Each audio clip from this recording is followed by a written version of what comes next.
여러분 안녕하세요. 송영선입니다. 5월 12일 월요일 송영선TV 시작하겠습니다.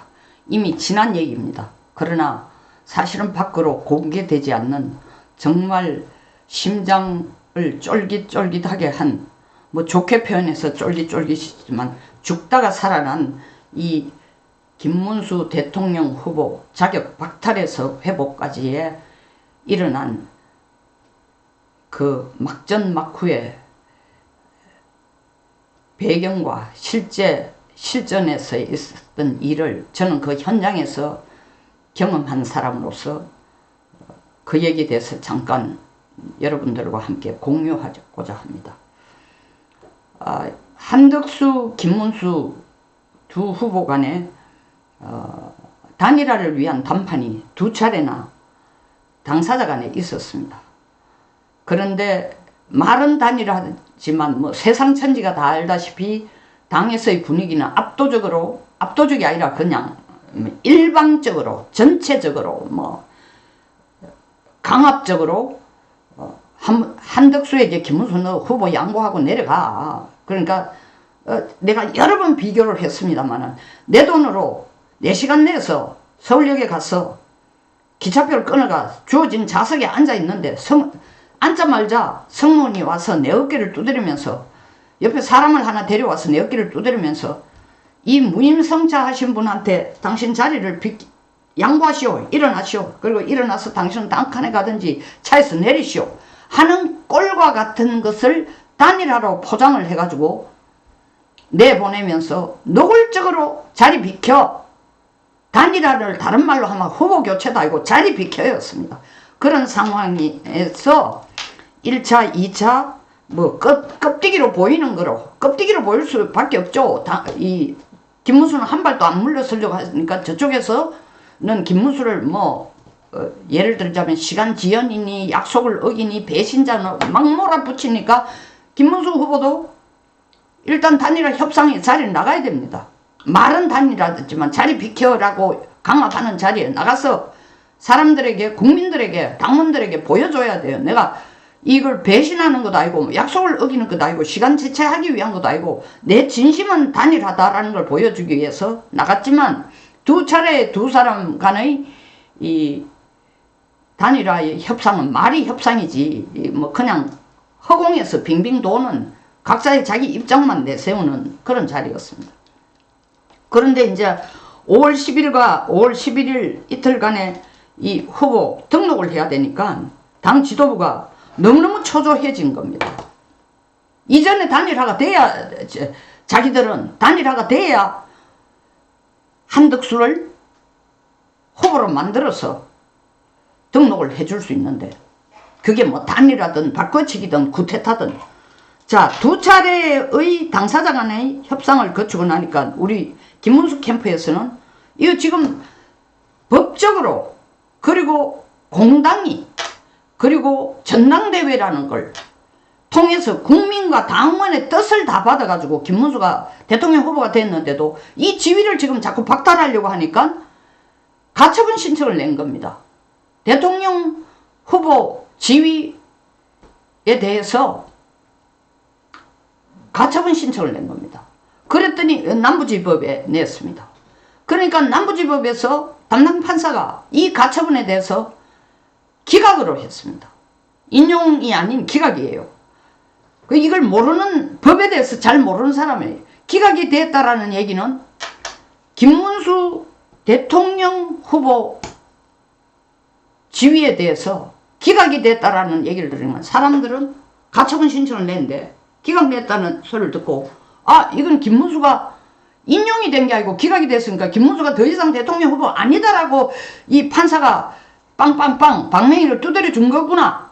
이렇게 일반 사람들이 생각하기 시작한 게 5월 8일이에요. 5월 8일 이런 판결이 나오고 그리고 당에서는 이거를 역이용하고 왜곡하고 의도적으로 그리고 또 제대로 모르는 언론들 혹은 알면서도 이 당 지휘부 권성동 권영세 쪽에 손을 들어주고 있는 나쁜 언론들까지 손을 들어서 이거는 김문수 대통령 후보 지위에 치명적인 타격이 된 거다. 김문수 대통령 후보의 지위는 지금 제대로 인정받지 못한다라는 뜻을 판사가 내렸다. 이렇지만 판사가 기각을 하면서 거기에 내는 내용이 뭐냐면 왜 기각이냐. 이 재판은 가처분 신청을 할 필요가 없다. 왜냐하면 당신은 이미 당에서 공당에서 공식적으로 전당대회를 거쳐 그리고 국민과 당원의 투표를 통해서 대통령 후보로 결정이 되기 때문에 내 지위를 다시 확인해 주십사 하는 가처분을 낼 필요가 없다라는 차원에서 그렇게 낸 가처분 자체를 받아들일 필요가 없으니까 기각시키겠다 이 뜻이에요. 쉬운 말로 표현해가 당신은 이거를 가처분 신청을 안 내도 김문수는 대통령 후보다 라는 걸 인정해 준 내용인데 언론이나 당 지도부나 유튜브나 뭐 의도적으로 김문수를 해하거나 김문수를 힘들게 하려고 하는 많은 목소리들이 김문수 지위가 휘청거리는구나. 지위 대통령 후보라는 걸 공식적으로 재판에서 인정해주지 않는구나. 이런 여론이 딱 퍼지니까 당에서 5월 9일 날 더 이상 한덕수 김문수 둘 사람한테 당사자 간에 단일화를 하도록 협상을 맺기가 될 일 아니다. 5월 10일 날 어떤 일이 있어도 한덕수를 후보로 등록을 해야 되는데 그러려면 5월 10일 이전에 단판을 지어야 된다. 이 결론을 내리고 이 재판 결과를 왜곡시켜서 분위기가 그렇게 돌아가는 걸 이용을 해서 5월 9일 의원총회를 한다고 정확하게 5월 9일이 아니죠. 5월 10일 새벽 1시에 의원총회를 하니까 김문수 후보는 오십시오. 그 명분은 뭐냐면 단일화 협상을 하기 위해 오십시오. 김문수가 안 갈 수가 없죠. 그 얘기를 빼면은 또 언론들은 뭐라고 하겠습니까? 김문수는 끝까지 단일화를 거부하고 약속을 안 지키고 뒤로 뺀다, 시간을 지연한다, 별소리를 다 할 거 아닙니까? 그러나 당은 한덕수를 5월 10일 후보 등록을 해주기 위해서 온갖 수단과 방법을 다 동원해야 되니까 5월 10일 새벽 1시에 의원총회를 국회에서 개최해서 김문수를 거리로 오라 합니다. 명분은 단일화 협상. 그리고 가니까 꽃다발 하나 둘이서 권성동 권영서가 쥐어주고 제가 그 꽃다발 주는 걸 보고 저거 독 뿌린 거야 했는데 쥐어주는 퍼포먼스까지 하면서 카메라 앞에서는 그때부터 김문수를 목을 조우기 시작합니다. 목 조우는 게 뭐야? 64명의 국회의원, 국민의힘 국회의원, 현직 국회의원들이 거기 앉아서 전부 김문수에게 한덕수에게 후보를 양보하라는 식으로 몰고 가고 단 2명의 의원만 이거는 옳지 않다. 우리가 다시 생각을 해봐야 된다라는 의견이 나왔지만 그 의견은 그냥 태풍 속에 무슨 가랑잎처럼 휩쓸려 나가버리고 결국 32가지의 대통령 후보 등록 서류를 가지고 그 자리에서 후보 등록할 수 있도록 한덕수가 후보 등록할 수 있도록 당이 협조를 하고 김문수가 거기에 승복하도록 만들었습니다. 의원총회에서 그렇게 통과되도록 이런 상황을 알고 5월 10일 새벽 1시에 의원총회를 개최한다는 걸 그리고 단일화 협상이라는 미명하에 의원총회 개최하면서 김문수를 거기에 거의 감금이나 다름없죠. 포획한 상황에 우리 발로 걸어갔지만 포획한 거나 다름없이 그냥 김재원 김문수 둘만 갔으니까 그 소굴로 단둘이 걸어 들어갔습니다. 피할 수 없는 상황이니까 이걸 우리가 알고 이 김문수 캠프에서 그래도 가장 적극적으로 활동하고 있는 사람들이 전직 국회의원 모임입니다. 그 전직 국회의원 모임과 그리고 원외 당협위원장들의 역할이 큽니다. 근데 이걸 알고 5월 9일 밤에 전직 국회의원 6명 그리고 거기에 뭐 법률을 전직 국회의원 중에 과거에 변호사를 했거나 법률을 좀 아시는 분하고 그리고 또 6명 중에 한 분은 또 김문수와 같이 깜방 동기가 있어요. 노동운동을 같이 하다가 6명이 어디로 갔느냐. 당에 있는 5층 대통령 후보실로 우리가 들어갔습니다. 너희들이 거기 왜 갔냐. 한덕수가 대통령 후보 되면 그 자리를 바로 찾아올 것 같으니까 우리가 그걸 막으려고 그 자리를 점거를 했어요. 그리고 거기 앉아가 대책 논의를 했습니다. 이거 큰일 났다. 그 대책 논의를 한 결과가 뭐냐? 한덕수 후보 무효 가처분 신청을 내야 되겠다. 이 결론을 내리고 법률지원단들의 도움을 받아서 아침 9시 반에 서둘러 남부지법에, 그게 토요일입니다. 토요일 아침 9시 반에 접수를 했습니다. 같은 시간 9시부터 무엇이 열어졌다? 당에서 결정했으니까 한덕수 후보로 교체하는데 방법은 뭐냐? ARS 여론조사로, 당원들을 상대로 ARS 여론조사로 한덕수 후보에 대한 한덕수 후보로 후보 교체에 대한 당론이 50%가 넘으면은 한덕수로 결정하는 걸 최종적으로 받아들이고 그 다음에 그 즉시 후보로 등록하겠다.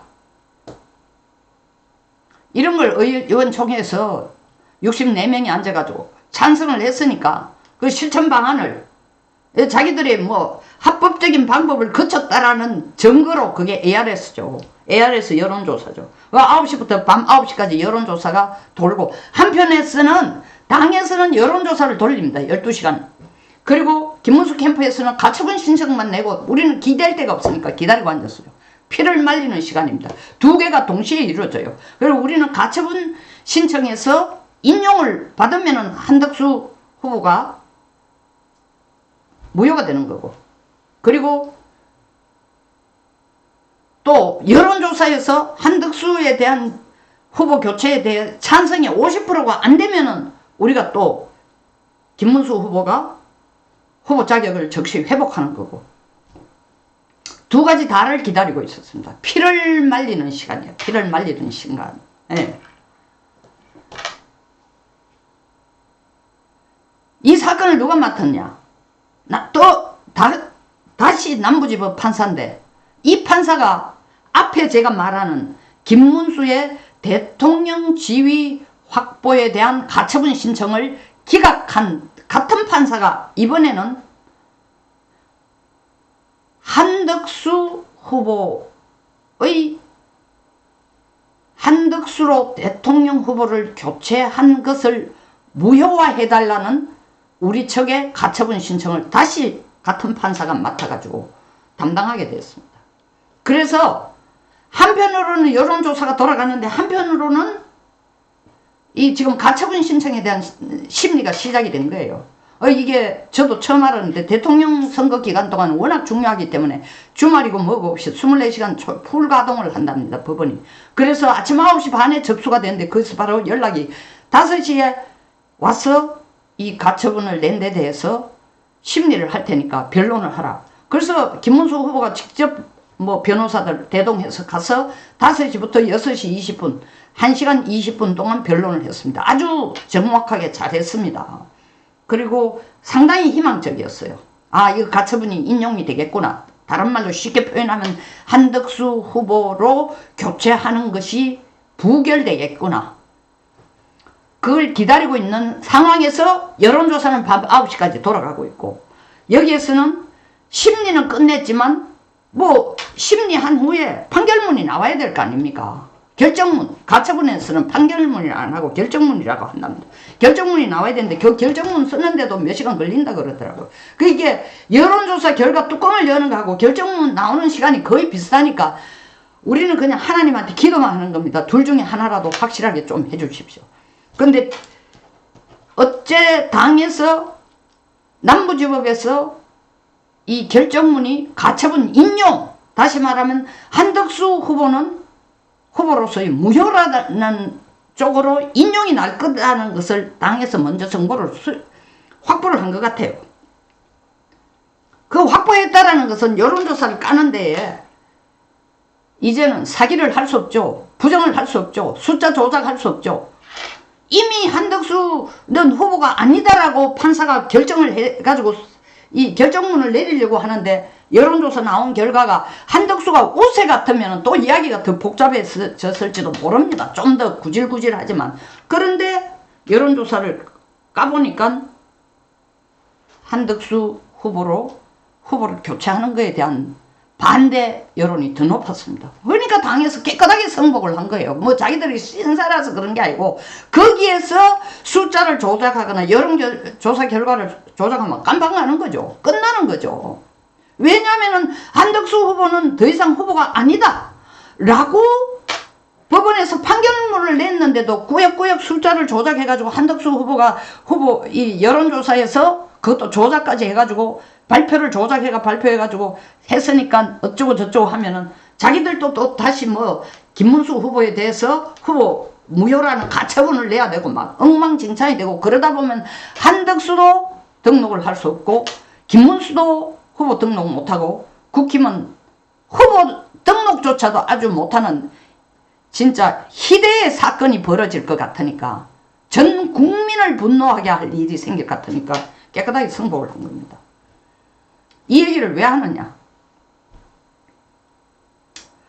이 가처분 신청 내는 아이디어를 뭐 제가 거기 참석했다고 숟가락을 얹어가지고 되게 생생 내겠다는 뜻이 아니라 이런 절박한 상황에 후보를 살려야 되는 절박한 상황에 그 후보도 엉터리 후보가 아니고 당이 자기들이 공식적으로 뽑은 그리고 전당대회에서 축하까지 해주고 인정까지 하고 수락 연설까지 한 후보를 그때에 김문수 캠프에 와서 뭐 선대위원장 무슨 정책본부장 전략본부장이라는 타이틀을 가지고 박수영 박민식 윤상현 장동혁까지 다 와가지고 돕던 사람들이 끝까지 남아가지고 이런 가처분 아이디어 하나도 안 내주고 그 장동혁도 판사 출신 아닙니까? 박수영도 행시 출신이에요. 결국 누가 냈나? 전직 국회의원 그리고 전직 국회의원 중에 변호사 출신들 중에 머리가 돌아가는 사람들 몇 명이 앉아서 이런 김문수를 살리는 방법은 유일하게 이거다. 단 이 사람들은 한덕수 쪽으로 여론이 기울어진다고 여론이 올라가니까 바람과 함께 사라지고 김문수 캠프에 코빼기도 안 내미는 거야. 너무 괘씸하더라고. 눈물도 나.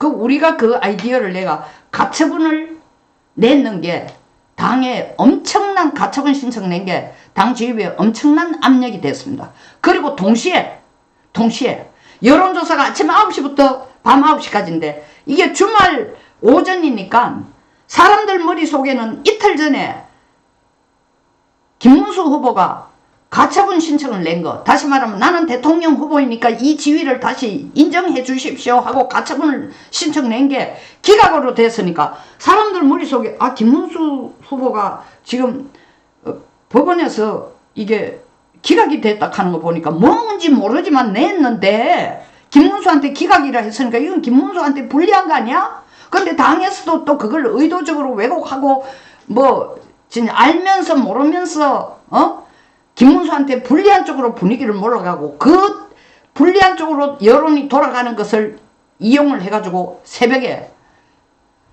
의원총회 이거 뭐 대한민국 정치사상 처음 있는 일이에요. 이런 쿠데타를 일으켰는데 오후쯤 되니까 사람들이 SNS나 유튜브나 뭐 이 기사들이나 읽어보니까 아니 이게 한밤중에 쿠데타를 일으켜가지고 김문수를 거기 감금하다시피 해놔놓고 한덕수에게 후보를 주라고 항복을 시키는 이런 일이 있어? 당원들이 그걸 알고 분기탱천을 한 거죠. 이건 옳지 않아. 이건 비상식적이야. 불공정해. 그래서 가처분 신청하는 데는 전직 의원 몇 명이 정말 물론 법률지원단들의 힘이 절대적인 거지. 그들과 힘을 합쳐가지고 한편 역할을 하고 아까 말씀드린 또 다른 그룹 큰 역할을 하고 있는 원외 당협위원장들은 이 사실을 알리는 거죠. 이게 지금 이런 상황이고 여론조사가 돌아가니까 여러분들이 정확하게 판단하십시오. 그러니까 오후부터는 오전에 여론조사가 이루어지고 있는 데는 뭐 여론조사 뚜껑을 그때는 열 수도 없고 여론조사 기관이 답을 해줄 리도 없지만 흘러가는 분위기에 오전에는 한덕수 그러니까 이 사실을 정확하게 모르던 새벽 3시에 쿠데타에 대해서 정확하게 모르던 사람들이 한덕수 쪽으로 많이 가더니 오후부터 표가 한덕수 반대 쪽으로 나오기 시작했습니다. 이 사실을 알고 난 뒤 결국 김문수를 살린 것 대한민국을 살린 것은 그 당원들이 상황을 정확하게 알고 이건 아니야. 그럼에도 불구하고 압도적으로 반대도 아니었어요. 큰 차이 없는 반대야. 그러나 오후에 그 여론조사 당협위원장들이 노력한 거, 그리고 전직 의원 몇 명과 법률지원단팀이 이 아이디어를 내가 밤을 지키면서 대통령실을, 후보자실을 안 뺏기려고 밤을 지키면서 그 자리에 앉아서 이 가처분 신청을 낸 거고, 그리고 또한 가처분 담당하는 판사가 그 전에 김문수 사건을 맡은 같은 판사라서 상황이 흘러가는 걸 정확하게, 그 전에는 김문수 내가 대통령 후보입니다 인정해 주십시오 하는 걸 냈다가, 이번에는 한덕수 후보는 가짜입니다 무효로 해 주십시오 하는 거 내니까 당의 흐름을 나름대로 정확하게 꿰고 있으니까 그 판사가 인용을, 우리의 요청을 인용해 준 그 결과로 김문수는 극적으로 후보 자격을 다시 가져오게 된 거죠. 원래는 극적으로, 그리고 극적이란 용어, 회복이란 용어도 필요도 없는 웃기는 거지만, 어쨌든 이런 그 뒤에 막전막후에 어마어마한 심장 터질 것 같은, 심장이 진짜 쫄아들 것 같은 게 아니라 쫄아들은 24시간의 그 역사가 있었다는 걸 말씀드리고, 그럼 왜 이걸 다 지난데 얘기를 하냐. 김문수가 어제 큰절을 했습니다. 의원총회에서. 하나대회가 선거 치르자고. 아직도 당이 생각이 한덕수 쪽에 가 있고, 당의 대선 조직도 같은 것도 한덕수 중심으로 짜는 곳에서 바로 김문수를 위한 협력이 지금 잘 안 이루어지고 있어요. 뭐 그 내막은 누워서 침박이니까 너무 상세하게는 얘기하지 않겠습니다. 뿐만 아니라 사실 김문수가 제자리 후보의 자리를 다시 회복할 수 있도록 가장 적극적으로 애를 써준 사람들은 아까 말씀드린 원외 당협위원장들과 전직 국회의원 모임인데, 지금 당에서의 역할은 우리하고 같이 손을 잡고 일을 해야 된대. 집에 가 너희들은 필요 없어. 이제는 당이 알아서 다 할 테니까 뭐 조직도 필요 없어. 활동도 필요 없어. 우리가 다 알아서 할 테니까. 이 국힘이 말입니다. 의리도 없고, 우리가 무슨 직함을 바래서가 아니라 함께 일을 해야 될 거 아니야. 함께. 그러니까 김문수를 후보를 회복시키는까지 일하고 너는 끝나서 집에 가. 더 이상 일할 거 없으니까 괜히 쓸데없는 소리 하지 마. 정신 시끄럽게 하지 마. 이런 입장을 갖고 있는 당, 김문수 후보 지위를 확보하는 데는 단 1의 도움도 주지 않고 방해만 놓던 당, 이제 좀 정신 차려서 김문수를 대통령 만드는데 어떤 힘이라도 당을 돕겠다라고 하는 이런 자원 봉사들 세력들을 거부를 하지 말라는 거예요. 직함을 달라는 게 아니고, 하나가 돼야 김문수를 살릴 수 있고, 김문수를 살려야 대한민국이 살 수 있는 겁니다. 지금이라도 당이 좀 정신 차렸으면 좋겠습니다. 권영세만 나간다고 되는 게 아니야. 권성동이 아직도 정말 사죄하는 태도도 없고, 자기가 한 것이 잘못되었다라는 거 느끼는 것도 전혀 보여주는 것도 없고, 아주 그 시건방진 얼굴을 들고, 그 김문수 캠프 아니라 밖에서는 권성동을 바꿔라는 소리가 아우성을 치지만, 후보로서는 지금 원내대표를 바꿔가지고 그 바꾸는데 또 선거를 하고 거기에 에너지를 쏟다가 보면 진짜 대통령 선거 자체에 에너지를 쏟을 수가 없으니까 같이 가는데도 권성동의 태도라든가 그 다음에 한덕수를 밀던 이 국회의원들은 김문수 후보에 대해서 적극적이지도 않고, 그리고 김문수 후보를 돕던 이 우리 밖의 캠프에 대해서는 완전히 떨거지 취급을 하고 있는, 이거 좀 벗어나세요. 하나 되지 않으면 못 삽니다. 그 부탁을 드리기 위해서 이 막전막후의 얘기를 국민들도 알아야 되고 얘기를 제가 드린 것입니다. 간곡히 마지막으로 부탁드립니다. 다시 한번 당이 모두를 껴안고 김문수만 바라보고 김문수가 하자는 방향으로 함께 포용하면서 손을 잡고 나가야만 이 선거는 이길 수 있습니다. 송영선이었습니다. 끝까지 시청해 주셔서 감사합니다.